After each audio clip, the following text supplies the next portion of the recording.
Buried in the Wilkinson County Courthouse, records mention a plantation that operated under a system so disturbing that local officials tried to erase its existence from public documents after the Civil War. For 23 years between 1835 and 1858, what neighboring landowners privately called a breeding operation was run by the Jessup family plantation. A systematic program where the plantation owner, his wife, and all 5 of their children participated in forced reproduction with enslaved people to maximize profit and secure generational wealth. What makes this case particularly haunting is not just what happened, but how methodically it was planned, how willingly the entire family participated, and how completely the surrounding community chose to look away. Discovered in a locked trunk in 1962, the Jessup ledgers documented everything with the cold precision of livestock records, except these were human beings. Before we continue with the story of the Jessup plantation and how an entire family convinced themselves that breeding human beings like cattle was simply good business, I want to ask you to subscribe to our channel and hit that notification bell so you never miss stories like this. And please leave a comment telling us what state or city you're watching from. Now, to understand how this horror began, let's go back to Mississippi in 1835. In 1835, Wilkinson County, Mississippi was cotton country where fortunes rose and fell with each harvest. About 8 miles northeast of Woodville, the county seat, the Jessup plantation sat on 200 acres of rich delta soil.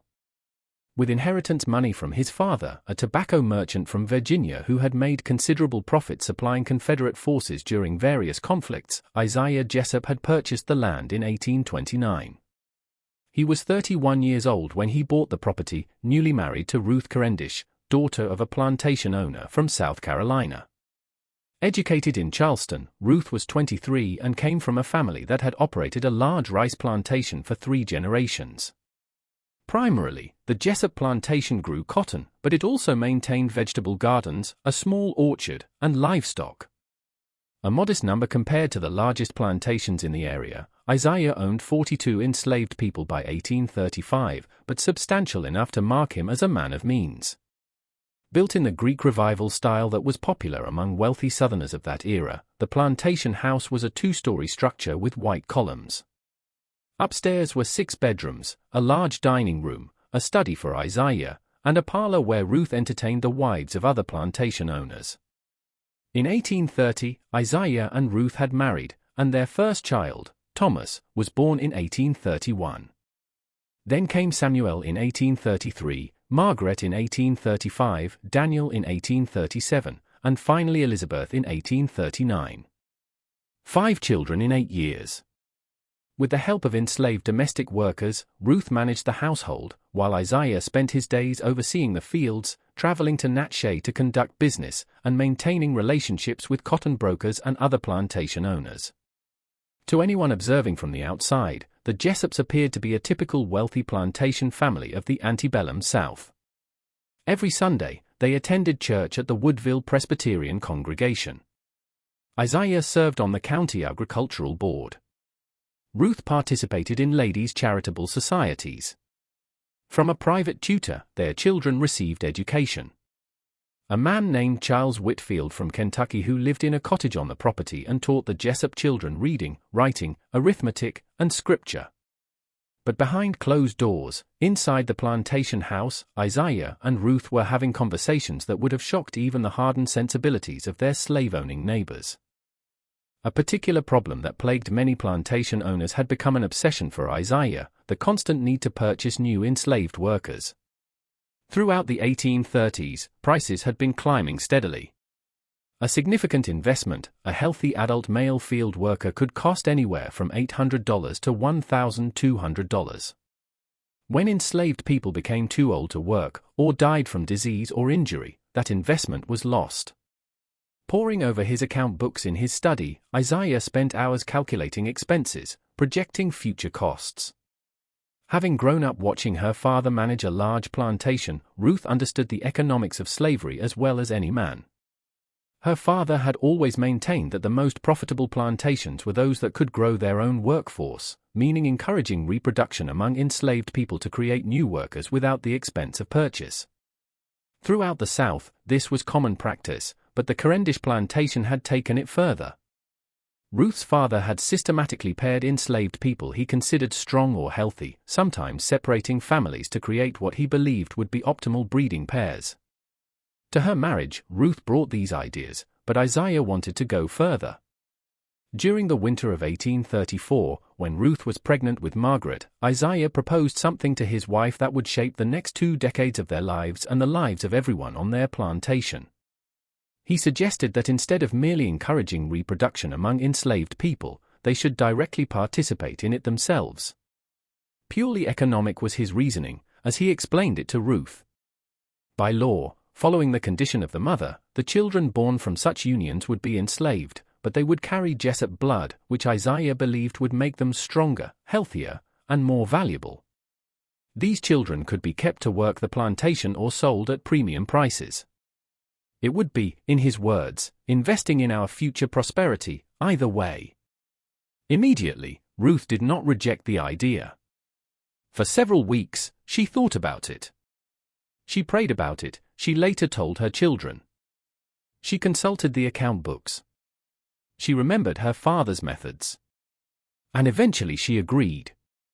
But she added one condition. Knowing this was their duty, their contribution to family prosperity, their children would be raised knowing.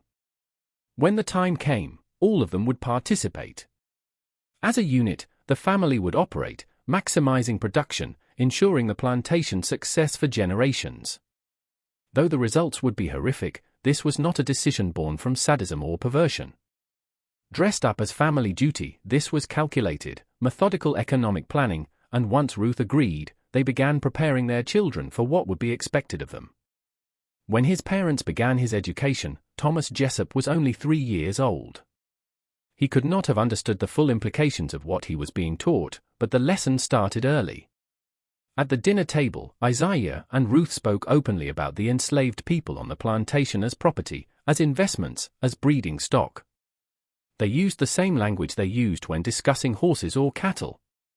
From his earliest memories, Thomas heard this language. It became normal to him.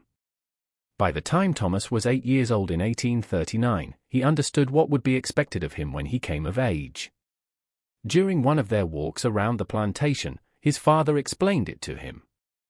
Thomas would help grow the workforce. It was a son's duty to contribute to family prosperity. Isaiah framed it as responsibility, as maturity, as the mark of a man ready to take his place in managing the family enterprise. Samuel received the same education. So did Daniel. Differently, the girls Margaret and Elizabeth were taught, but with the same end goal. Ruth explained to them that bearing children was a woman's purpose and that bearing children who would increase family wealth was the highest purpose of all. She taught them that enslaved women were beneath them in all ways and that using them for family benefit was no different than using them to cook meals or wash clothes. They were tools, resources. Isolated, the children grew up. Outside the family, they had few friends. Their tutor Charles Whitfield taught them reading and mathematics, but the truly formative education came from their parents. By 1845, Thomas was 14, Samuel was 12, Margaret was 10, Daniel was 8, and Elizabeth was 6. On a strict schedule, the household operated. Meals at the same time every day, church on Sundays, work during the week. Isaiah increasingly involved Thomas in plantation management, teaching him to inspect the fields, to evaluate the health and productivity of enslaved workers, to think always in terms of profit and loss. Because they knew nothing else, the Jessup children did not question what they were taught. They had no outside perspective, no contrary voice. Isaiah's authority was never challenged by their tutor. The Presbyterian minister who visited the plantation saw only a prosperous, well-ordered household. Other plantation families who interacted with the Jessups noticed nothing unusual. Or if they did, they said nothing. The culture of the antebellum South was one of privacy regarding what happened on a man's own property. His business was what a plantation owner did with his enslaved people. On a humid evening in May of 1848, when Thomas turned 17, Isaiah called him into the study after dinner. Sitting in the corner chair, Ruth was there. Thomas sat across from his father's desk. Isaiah explained that Thomas was now a man, and it was time for him to fulfill his duty to the family. A young woman named Hannah, who was 20 years old and worked in the kitchen, had been selected. That night, she would be brought to Thomas's room. Thomas did not refuse. His entire life, he had been prepared for this moment. It was expected. It was duty. The beginning of the systematic breeding program that would define the Jessup plantation for the next decade was marked by that night. Within 3 months, Hannah became pregnant. She gave birth to a boy in May of 1849. With satisfaction, Isaiah recorded the birth in his ledger. He named the child Isaac, wrote property of Jessup Plantation next to the entry, and estimated the child's future value at maturity. Within 2 weeks of giving birth, Hannah was returned to kitchen work. The baby was cared for by an older enslaved woman named Claudia, who had raised many of the enslaved children on the plantation. Thomas continued his duties. Over the next 3 years, he fathered for more children with 3 different enslaved women. In 1850, when he turned 17, Samuel began his participation. In 1854, Daniel began to bear children as well. The daughters Margaret and Elizabeth were expected. But in their case, the father would be enslaved men selected by Isaiah for what he considered desirable physical characteristics: strength, health, good teeth, clear eyes. Margaret turned 18 in 1853. For what was coming, Ruth spent months preparing her psychologically. Margaret did not resist.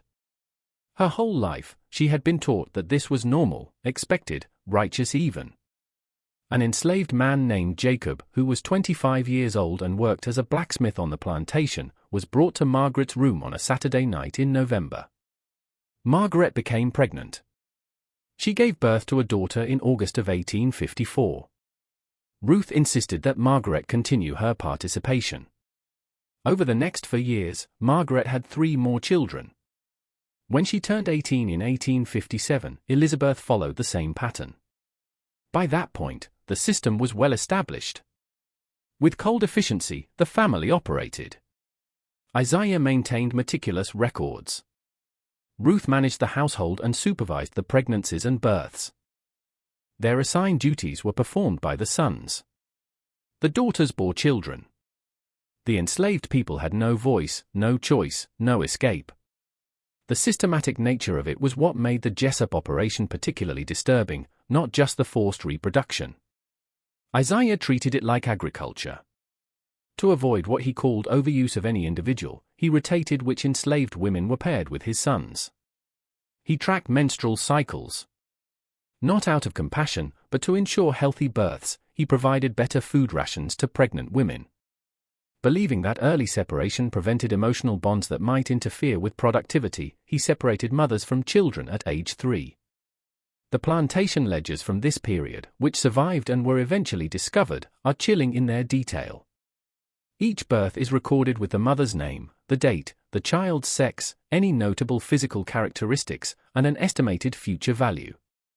The children fathered by Isaiah himself, and he did participate beginning in 1850 when Thomas had proven the viability of the system, are marked with a small notation in the margin, J direct line.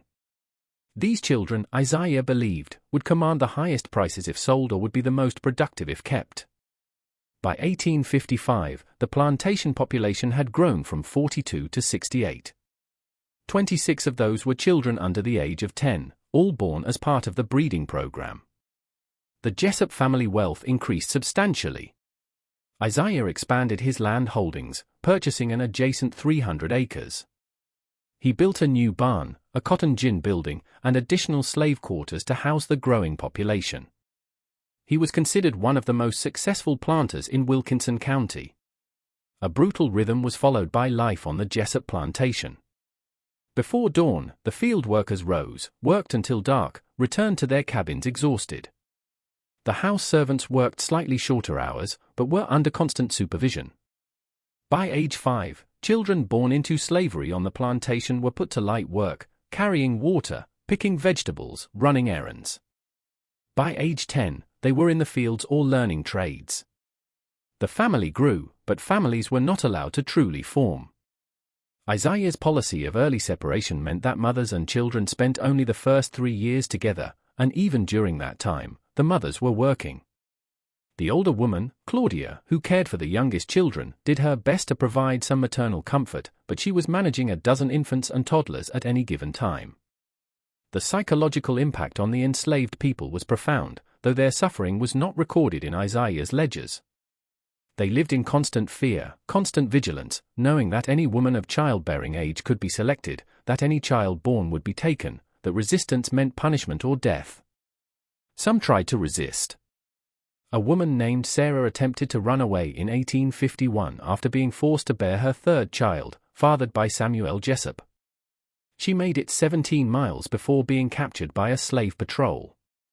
She was returned to the plantation, whipped publicly as punishment, and locked in a small storage shed for 2 weeks with minimal food and water. When she was released, she no longer spoke. She worked silently for the rest of her life, died of pneumonia in 1863, and was buried in the unmarked section of the plantation cemetery. The Jessup children, Thomas, Samuel, Margaret, Daniel, and Elizabeth, all participated in the system their parents created, but they were not identical in their responses. Thomas, the oldest, seemed to accept his role with little visible emotional conflict. He managed sections of the plantation, oversaw field work, conducted business in town, and fathered children with enslaved women as directed. He married a woman named Virginia Gentry from a neighboring plantation in 1853. But this did not change his participation in the breeding program.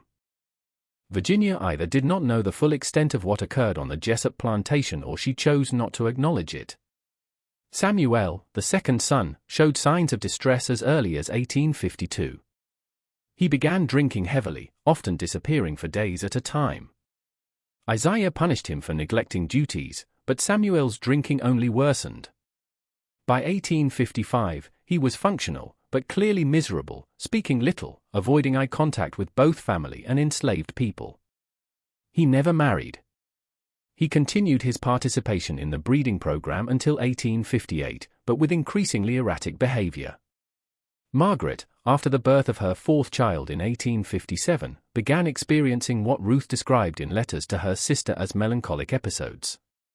Margaret would lock herself in her room for days, refusing meals, speaking to no one. Ruth treated this as a temporary weakness that required discipline, not sympathy. Margaret was not permitted to stop her participation. She had a fifth child in 1859, shortly before the breeding program began to collapse.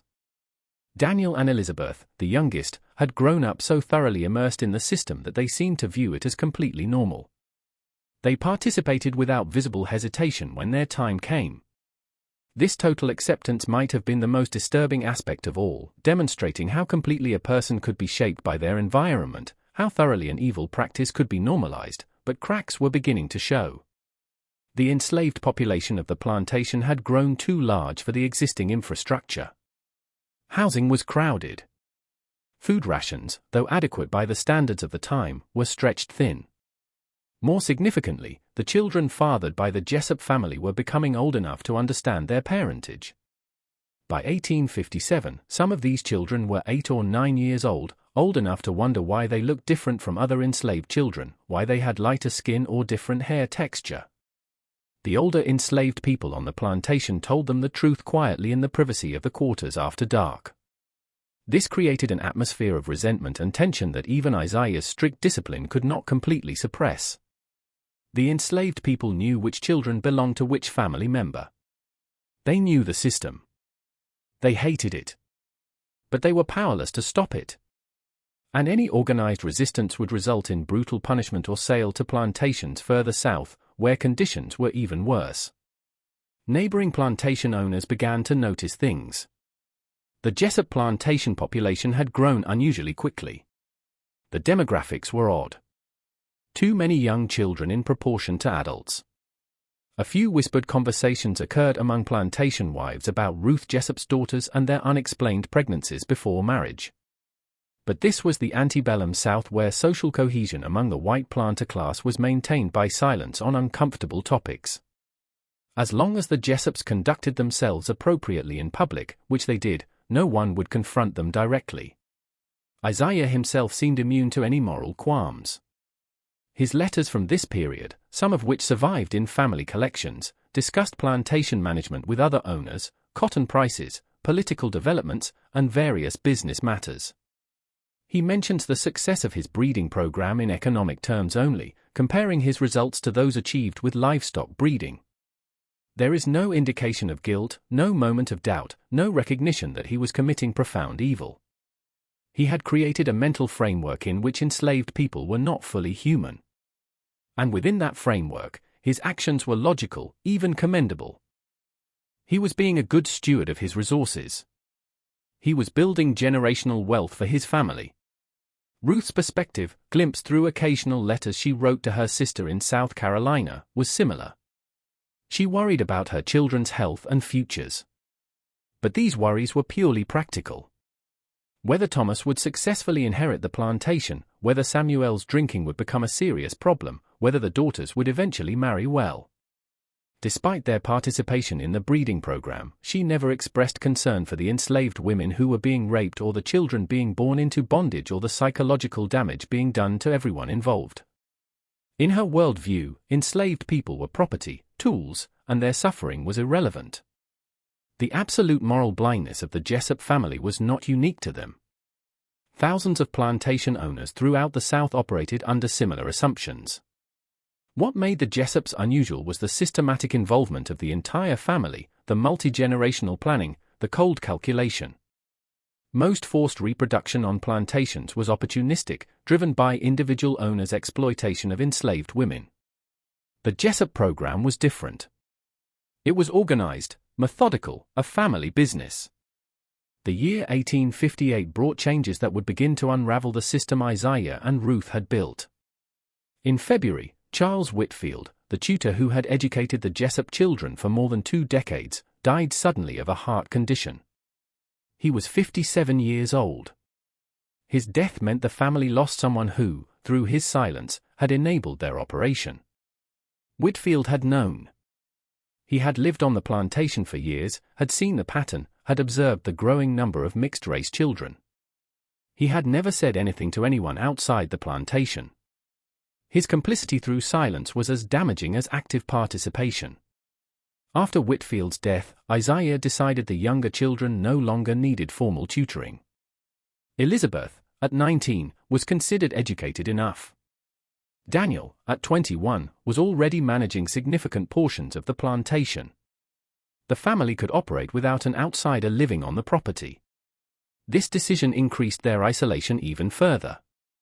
In April, an enslaved woman named Rose, who was 32 years old and had borne 5 children as part of the breeding program, fell severely ill with what was probably tuberculosis, though it was not diagnosed as such at the time. She coughed blood, ran high fevers, lost weight rapidly. Ruth, concerned about the potential for disease to spread through the enslaved population, ordered Rose isolated in a small cabin at the far edge of the quarters. Rose died 3 weeks later, alone, separated from her children. She was buried quickly in an unmarked grave. Rose's death affected the enslaved community deeply. She had been well-liked, had quietly provided comfort to other women forced into the breeding program, had sung hymns in the evenings that could be heard across the quarters. Her death and burial, rushed, unmarked, with no ceremony, was seen as an indication of her worthlessness in the eyes of the Jessup family. Anger simmered. That summer, the cotton crop suffered from boll weevil infestation, reducing yield significantly. Isaiah's income dropped. He needed to sell some of the enslaved children who were now old enough to work to raise cash. In August, he sold 6 children, ranging in age from 8 to 12, to a slave trader who transported them to Louisiana. 4 of those children had been fathered by his sons. He separated them from their mothers without ceremony, loading them into a wagon early one morning and sending them away. The mothers were not permitted to say goodbye. This event broke something in the enslaved community. The passive acceptance that had characterized the previous decade gave way to quiet rage. The enslaved people began talking among themselves about the possibility of escape, about the rumors they had heard of the Underground Railroad, about the increasing tensions between North and South over slavery. Some of the younger men talked about violence, about rebellion, though the older people cautioned against it. The memory of the Nat Turner Rebellion in 1831 and its brutal suppression was still fresh in Southern collective memory. Open rebellion meant death. Samuel Jessup's drinking reached a crisis point in September. He was found unconscious in the barn one afternoon, having consumed most of a bottle of whiskey. Isaiah had him carried to the house, berated him when he regained consciousness, and threatened to disinherit him if the behavior continued. Samuel promised to reform, but the promise was empty. His nightly drinking continued. He began to neglect plantation duties entirely. Thomas had to take over Samuel's responsibilities. Margaret's mental state also deteriorated. In October, after the birth of her fifth child, a son she was not permitted to keep, who was taken from her after 3 days and given to Claudia to raise, Margaret attempted to harm herself. The specific method was never recorded, but Ruth's letter to her sister mentioned that Margaret had been prevented from a rash action and was being closely supervised. Margaret was confined to her room for 3 weeks under Ruth's watch. When she emerged, she was pale, thin, and hollow-eyed. She spoke only when directly addressed. She moved through the house like a ghost. The emotional and psychological strain on the Jessup family was becoming visible, but they could not or would not acknowledge its source. Isaiah attributed Samuel's drinking to weakness of character. Ruth attributed Margaret's depression to female hysteria. Neither connected their children's suffering to the monstrous system they had created and enforced. The fundamental premise that enslaved people were property and could be used however the family saw fit remained unquestioned. In November, a traveling Methodist minister stayed overnight at the plantation while passing through the county. His name was Reverend William Foster, and he was from Pennsylvania, traveling through the South to observe conditions and report back to his congregation. He ate dinner with the family, said grace, engaged in polite conversation, but he noticed things. He observed the unusual number of young children in the slave quarters. He noted the physical similarities between some of those children and the Jessup family. He saw the haunted look in Margaret's eyes and the drunken glaze in Samuel's. Reverend Foster did not confront the family directly. That would have been socially impossible and potentially dangerous. But after he left the plantation the next morning, he made notes in a journal he kept. Those notes survived. They describe his suspicions about what was occurring on the Jessup plantation, his horror at the implications, and his sense of helplessness. What could he do? He was a Northerner with no authority in Mississippi. Slavery itself was legal. Even if he reported his suspicions to local authorities, they would do nothing.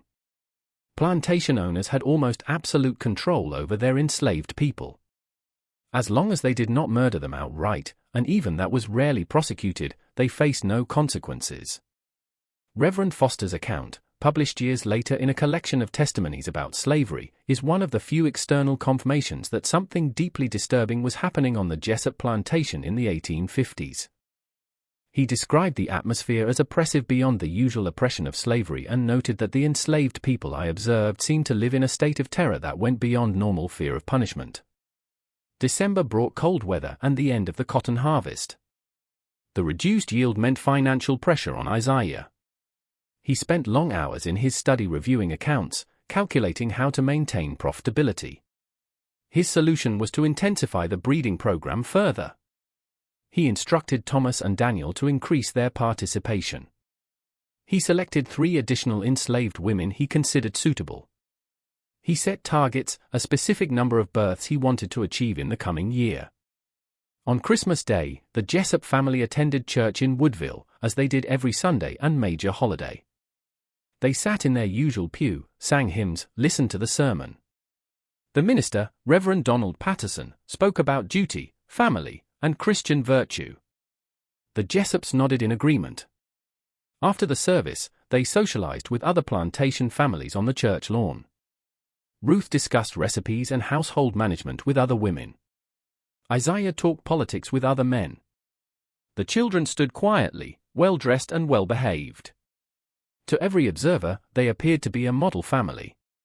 That afternoon, back at the plantation, Isaiah gathered the family in the parlor. He announced his plans to expand the breeding program in the coming year. He explained his expectations for each family member. He emphasized the importance of productivity, of maximizing returns, of ensuring the plantation's prosperity. His tone was businesslike, as if he were discussing crop rotation or equipment maintenance. The children listened. Even Samuel, despite his drinking, nodded acceptance. This was their normal. This was what they had been taught their entire lives. But something was shifting. The slaves in the quarters had begun quietly organizing. A man named Josiah, who was 26 years old and had been born on the plantation, had been making contact with enslaved people on neighboring plantations during Sunday church services when plantation slaves were sometimes permitted to attend. He gathered information about possible escape routes, about sympathetic whites who might help, about the tensions brewing between North and South that might present opportunities. He shared this information carefully, only with people he trusted completely, knowing that one informant could destroy everyone. The stage was set for confrontation. The Jessup family believed they were in complete control, that their system was functioning smoothly, that they could continue indefinitely. The enslaved people knew otherwise. They understood that change was coming, whether through escape or through the political upheaval that everyone could sense approaching. The question was not whether the system would end, but how, and how much blood would be spilled in its ending. The events of 1859 shattered the careful structure Isaiah Jessup had built. The collapse began not with external intervention but from within the enslaved community itself. Driven by desperation and rage that had built for more than a decade. On a February night, when the moon was barely a sliver in the sky, 3 enslaved women, Hannah, Rachel, and Julia, made their attempt. Hannah was the woman Thomas had first been paired with 11 years earlier. She had borne 5 children, all taken from her. Rachel had been Samuel's first, mother of 4. Julia had borne 3 children fathered by Daniel. All 3 women were in their late 20s or early 30s. All 3 had reached a point where death seemed preferable to continuing their existence on the Jessup plantation. They left separately to avoid suspicion, planning to meet 2 miles north at a creek crossing they had scouted during previous Sunday walks to the neighboring plantation's church services. The plan was to follow the creek north, travel only at night, head toward Tennessee, and then possibly further north. Josiah had provided them with the little information he had gathered about routes and contacts. They made it 6 miles before being discovered missing at morning roll call. Isaiah immediately sent Thomas and Daniel with 2 trusted enslaved trackers and dogs to hunt them down. The dogs picked up the scent quickly. The women were found hiding in a ravine by early afternoon. They had no weapons, no real chance of escape. They were brought back to the plantation in chains. Isaiah ordered a public punishment. Every enslaved person on the plantation was required to watch. The 3 women were whipped, 10 lashes each, tied to posts in the yard between the main house and the quarters. Ruth watched from the porch. The children watched from windows. The screams carried across the fields. After the whipping, Isaiah made a speech. He stood before the assembled enslaved people and explained that the women had been ungrateful, had rejected the good treatment they received on his plantation, had attempted theft, for they were stealing themselves, which was theft of his property. He warned that any future escape attempts would be punished more severely. He reminded them that they were fortunate to be on the Jessup plantation rather than somewhere with harsher conditions. The speech was met with silence. The enslaved people stood motionless, faces carefully blank, revealing nothing. But inside, the hatred intensified. Hannah, Rachel, and Julia were locked in a small storage building for 3 days with minimal food and water, then returned to work. Hannah could barely walk for weeks due to infection in the whipping wounds. Rachel developed a fever that lasted for days. Julia survived physically, but something had broken in her mentally. She worked mechanically, responded when spoken to, but the light had gone from her eyes. Samuel Jessup witnessed the whipping from his bedroom window. He was drunk, as he was nearly every afternoon by that point. The sight of the women being punished, women he had been forced to rape repeatedly by his father's system, triggered something. That evening, he confronted Isaiah in the study. The argument was loud enough to be heard throughout the house. Samuel accused his father of cruelty, of creating a system of horror, of destroying everyone it touched, including his own children. Isaiah responded with cold fury. He told Samuel he was weak, ungrateful, a disappointment. He told him that if he could not fulfill his duties as a son, he would be cut off from the family entirely. Samuel shouted that he would rather be cut off than continue participating in the breeding program. Isaiah struck him. The blow knocked Samuel to the floor. Isaiah stood over his son and told him that he would continue his duties or leave the plantation immediately with nothing. Samuel left. He walked out of the house that night, took a horse from the barn, and rode toward Natchez. He never returned to the Jessup plantation. Samuel's departure shocked the family. Ruth wept, more from embarrassment than grief. Thomas increased his work to compensate for Samuel's absence. Margaret retreated further into silence. Daniel and Elizabeth seemed unaffected, continuing their roles in the system without comment. Isaiah refused to speak of Samuel, forbidding anyone from mentioning his name. But Samuel's confrontation had exposed the reality they all knew but never acknowledged. The system was built on violence, on the destruction of human souls, and it was destroying the Jessup family as surely as it destroyed the enslaved people they brutalized. Spring brought more trouble. Several enslaved children fell ill with measles, an outbreak that spread quickly through the crowded quarters. 2 children died.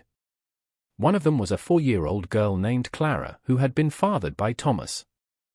It was the first time one of the children directly descended from the family had died on the plantation. Isaiah noted the death in his ledger as a financial loss. Thomas said nothing publicly, but he attended the child's burial in the slave cemetery, standing at a distance, watching as the small body was lowered into the ground. Margaret became pregnant again in April. This was her 6th pregnancy.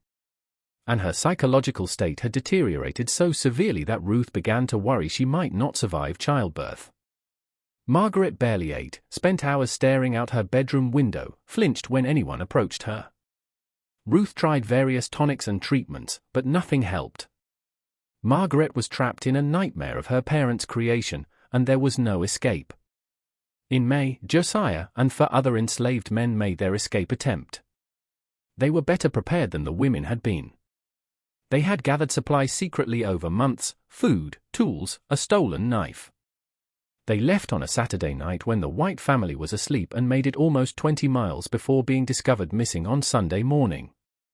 Isaiah sent Thomas and Daniel with a larger party to search. This time, the search took 3 days. Josiah's group had split up, making tracking harder. Eventually, all 5 were captured separately and brought back. The punishment was brutal. Isaiah had them whipped severely, 20 lashes each. Josiah, as the leader, received 30.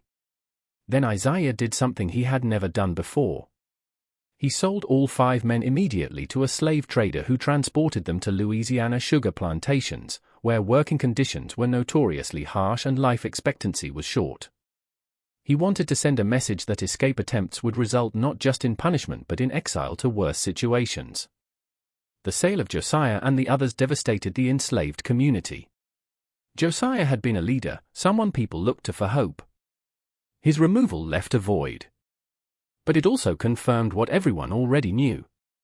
There was no mercy on the Jessup plantation. No recognition of their humanity, no limit to the suffering that would be inflicted to maintain the system. Margaret went into labor in late July. The birth was difficult and prolonged. Ruth attended her along with an enslaved midwife named Beulah, who had delivered dozens of babies on the plantation. Margaret screamed for hours. The baby, when it finally came, was a boy. Margaret held him for perhaps 30 seconds before losing consciousness. She did not wake up. She died 2 hours later from blood loss and complications. Margaret's death struck the family in ways that previous suffering had not. She was one of their own, a white woman, a daughter. Her death could not be dismissed or rationalized away. Ruth collapsed in grief. Thomas and Daniel stood in shocked silence. Elizabeth locked herself in her room. Isaiah retreated to his study. The funeral was held 3 days later. Margaret was buried in the family cemetery on the plantation, marked with a proper stone. The Presbyterian minister gave a eulogy about God's mysterious ways and the consolation of faith. Neighboring plantation families attended and offered condolences. No one mentioned the circumstances of Margaret's pregnancy or the system that had contributed to her death. Just when we thought we had seen it all, the horror in Wilkinson County intensifies. If this story is giving you chills, share this video with a friend who loves dark mysteries. Hit that like button to support our content, and don't forget to subscribe to never miss stories like this. Let's discover together what happens next. The baby Margaret had died delivering survived. Isaiah named him Matthew and had him sent to the quarters to be raised by Claudia along with all the other children born from the breeding program. The boy's existence was a reminder of Margaret's death, and the family wanted him out of sight. After Margaret's funeral, something shifted in Ruth. She had been an active participant in the breeding program, had supervised pregnancies, had enforced her husband's rules without visible guilt. But her daughter's death broke through the psychological barriers she had constructed. She began to question quietly whether what they had done was worth the cost. She did not express this to Isaiah. He would have dismissed it as grief-induced weakness, but she confided in Elizabeth that she wondered if God was punishing them. Elizabeth, the youngest daughter, did not share her mother's doubts. At 20 years old, she was the most thoroughly indoctrinated of all the Jessup children. She had never known a world different from the one her parents created. Margaret's death saddened her, but she did not connect it to the breeding program. To Elizabeth, it was simply the danger of childbirth that all women faced. She continued her participation without hesitation, becoming pregnant again in September of 1859. Thomas, now 28 years old and effectively managing the plantation in his father's stead as Isaiah grew older and more withdrawn, began to recognize the unsustainability of the system. Not from moral awakening, Thomas had been too thoroughly shaped by his upbringing for that, but from practical observation. The enslaved population was growing increasingly hostile. Productivity in the fields had declined. The atmosphere of resentment and fear was palpable. The cotton yields were not matching the increased labor force. Something had to change. But Thomas had no idea what form that change should take. The autumn of 1859 brought news from the outside world that would eventually end the Jessup breeding program, though they did not know it yet. In October, a man named John Brown led a raid on the Federal Armory at Harper's Ferry, Virginia, attempting to start a slave rebellion. The raid failed. Brown was captured, tried, and hanged. But the incident sent shock waves through the South. Plantation owners everywhere tightened security, increased patrols, and viewed their enslaved people with heightened suspicion. Isaiah responded by implementing stricter controls on the Jessup plantation. No enslaved person could leave the property for any reason, even the supervised church visits on Sundays. Evening curfew was moved earlier. The number of white overseers was increased from 2 to 4. Men hired from town to patrol the quarters and fields. Armed with rifles and whips, the plantation began to feel like a prison, which in truth it had always been. But now the bars were visible and the guards were everywhere. The increased security made life even more unbearable for the enslaved people. They could not gather in groups larger than 5 without an overseer demanding to know what they were discussing. Their cabins were searched randomly for any contraband, tools that might be used as weapons, food that might be stored for escape attempts, anything that suggested independent thought or planning. Punishments for minor infractions became more severe. A man named Robert was whipped for talking back to an overseer. A woman named Dinah was locked in the storage shed for 2 days for being late to field work. The pressure was building toward an explosion. And in December of 1859, it came. On the night of December 18th, a Sunday, when the white family was asleep and the overseers were making their rounds at the far end of the property, fire broke out in the cotton gin building. The flames spread quickly, fed by stored cotton and dried wood. By the time anyone noticed, the entire structure was engulfed. The